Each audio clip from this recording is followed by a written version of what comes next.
If you're a full-time reseller on eBay, or maybe just part-time but have a lot of stuff up for sale, you should do this thing at least once a year, if not twice a year, or throughout the year. And I'm going to tell you about that on the other side. So without any further ado, let's go.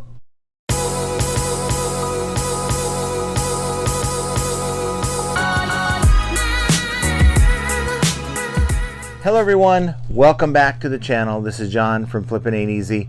And as I mentioned, on the other side, you should do this twice a year. And I made a video about this, I think probably a year ago. Remember when I was actually going through my listings and I was wondering where certain listings were and why I was coming across items on my shelf that weren't listed?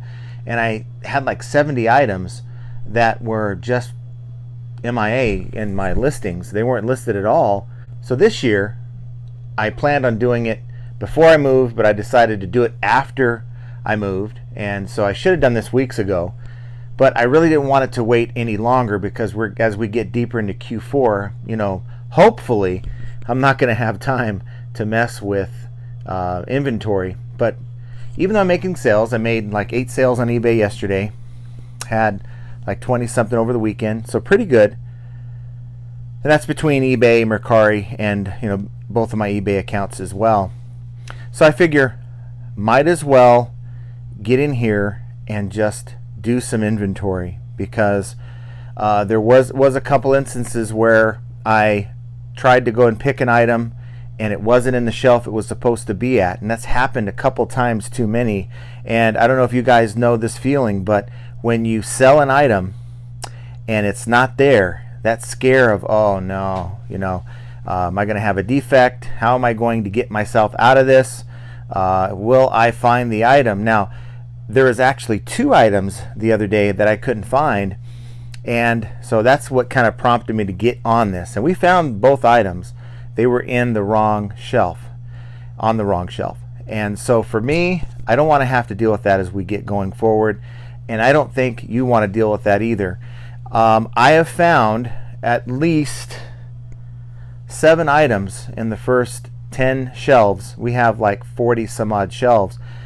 So I'm figuring we'll have about 20-30 items minimum that will have to be investigated, relisted more than likely. And of course, whenever you lose items on eBay, usually you're not going to be able to find the listing, which means you have to start from scratch with that item and relist it. Now, from what I understand, as I mentioned, I think in the other video, but maybe not, but as I understand, after a while, after your item has been just circulating, fixed price circulating every 30 days, after a while the algorithm will just not relist it. And I don't know where this is written. I don't know the entire truth to this, or if simply in the act of relisting to the new 30-day period, if it just doesn't happen. I don't know what's going on, but it's happening. It happens way too often. And the only way that I know to prevent you and I from going through that is to simply go through, do an inventory check. Now, the way to do it, it's best if you have somebody helping you. So Jenna was helping me. We went through 10 shelves, and we're going to do the rest of it, but we're just kind of running into time. We're going out to Vegas this evening, meeting up with Mike Campanelli. He is a viewer, and he's out at the Boss Reseller Remix, and said, hey, wanted to meet up. So we're going to go down there. Hopefully, if you're down there, out here in Vegas, be downtown after, say, 6:30, 7 o'clock, and be on the lookout, and maybe we'll chat.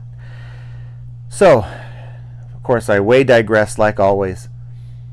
Have someone help you if possible. The best way to do it is, say, maybe have your laptop. Take it into the area where you keep all your merchandise. No matter how you have your inventory marked, start at the 1. So for me, it's shelf 1. For you, it could be item 1, could be bin A, whatever you do, and make that your process. So you go on, look at all your listings, sort it by SKU within the listed items, and have that person pick up an item. I have this pair of Levi's 501 jeans, right? Size 32 by 32, whatever it is. And then if it shows up for the other person as listed, then you just move on, go to the next item. And so you keep doing that. So now you're sort of in your mind, like bin A, okay, wait, what about this item? I didn't hear you call this item after they're all done with that bin. And then you can investigate, well, it's not here. So that's the worst thing, because you don't want the item to be listed but somehow not in the bin. Now, one way to do that is to, as you're going, take the SKU designation away for now, because that item could be in a different bin and you really don't want to unlist it just yet, or delete the item.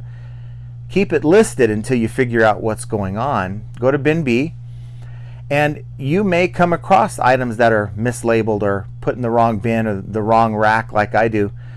And that's just human nature. We make mistakes, things fall, we put it back up on the wrong area, and that's just kind of the way it is with me. So that's why I need to do it every at least 6 months to stay on top of it.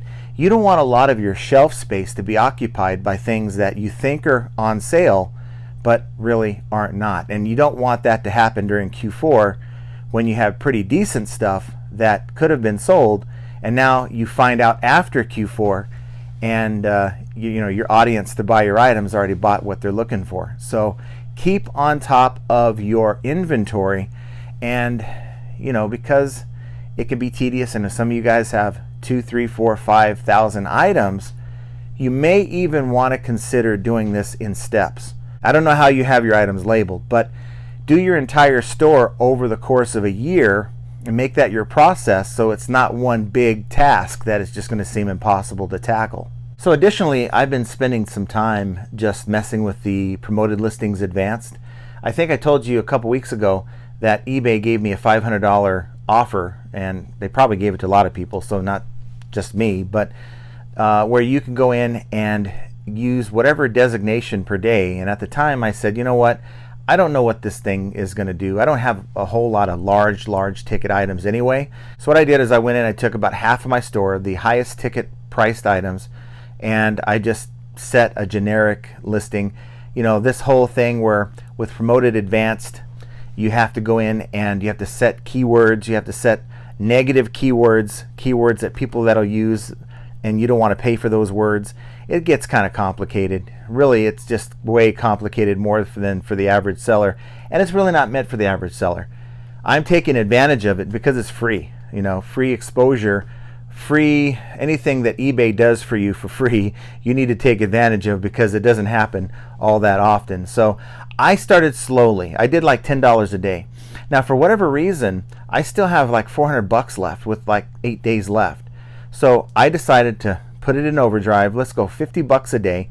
And I added all the new toys. So yeah, they're not very high priced items, and that's fine because I'm not paying for this anyway. Any extra exposure I can get on these items, now I'm not getting a whole lot of traction. I have put them on Marketplace. The shoes, the toys that I bought about a week ago, whatever it was. And I'm hopeful that between my cross-listing, Mercari, Marketplace, the shoes on Poshmark as well, that I'm going to start seeing some traction, and adding this promoted listings advanced should help me just do that. I don't know of anyone out there who would say, and maybe you did pass it up, maybe it's still sitting there for you to accept. It's good to the 19th of October, at least for me. I don't know too many people who should pass up an offer like that, where eBay would say, here's some free exposure for your items. You may not know how to use this tool, but give it a shot and apply this money. If you still have it and have like a week left, I would do it. You know, it's doing like a running countdown anyway. You could set the campaign to end when this promotion ends, so you're not going to be paying anything out of pocket. And we'll see. Hopefully, by adding, now I'm up to $50 a day instead of 10. Hopefully that would make a difference in my sales, because I'm really trying to do everything I can to work with the inventory that I have and to bring my sales up, which short of being the lowest price in a lot of the categories, I don't know what more I can really do. So I'll kind of give you guys an update on that, but I just wanted to tell you guys, make this video what I'm doing with my inventory. And I think it's very important that you don't just set it and forget it. Don't forget your inventory, because you may have listed it months ago and it may not be there. May not be on eBay for sale, and it's wasted space. That's space that another item can be using, and really you got to get those items back up. So tell me, what are your thoughts on this subject? Comment down below. So I just wanted to share with you guys that this year I have been selected to speak at the 2022 Reseller Summit. It's an online event hosted by Rob and Melissa, Flea Market Flipper, if you know them on YouTube or on Instagram. So the event starts on Tuesday the 25th of October, and it goes through the end of the week. That's Friday the 28th. There's going to be a pretty good lineup of speakers. I'm not just going to be speaking the whole time, and want you guys to check it out. It's free to actually check out the event. It doesn't cost anything, and I'd certainly like to see you there. I'd appreciate it if you'd hit that like button, subscribe to the channel, and of course hit that notification bell so when I go live you're going to be notified. Things like inventory management, repricing your listings, making sure your items are at the correct market price, and just dealing with stuff that you've already listed just to make sure that they're still relevant listings. Well, these are all examples of how flipping ain't easy, and I want you guys to have an excellent rest of your week, and hopefully you get down to downtown Vegas this evening or sometime this week if you're out here. Otherwise, we will see you very soon.